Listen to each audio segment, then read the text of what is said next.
వచ్చిందంటే మీరు గుర్తుపెట్టుకోవాలి, కార్యకర్తలకి, నాయకులకి, ఎమ్మెల్యేలకి, ఇంకా పార్టీలో ఉన్న చాలా మందికి ఎవరైనా కూడా లోకేష్ బాబు గారిని ప్రేమిస్తారు, అభిమానిస్తారు అంటే తక్షణం స్పందించే వ్యక్తి ఈరోజు మనం ముందుండడం చాలా గర్వించదగ్గ విషయం సార్.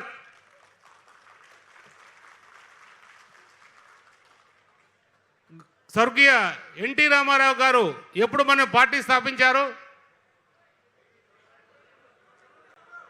అదే సంవత్సరమే మన లోకేష్ బాబు గారు కూడా అదే సంవత్సరమే జన్మించారు. అంటే వారసత్వం ఆ రోజే మన పార్టీకి నిర్ణయం కాబడింది.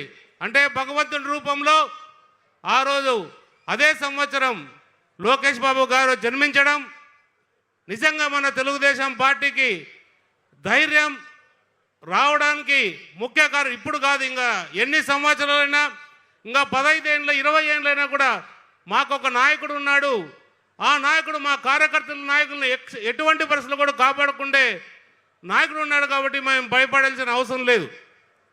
మన ముఖ్యమంత్రి చంద్రబాబు నాయుడు గారు ఎంతో అభివృద్ధి బాట ఎన్నో రకాలుగా అభివృద్ధి చేస్తూ ప్రజల్ని ఎప్పటికప్పుడు మెప్పిస్తూ ఈ సంవత్సరం 5 ఏళ్ళు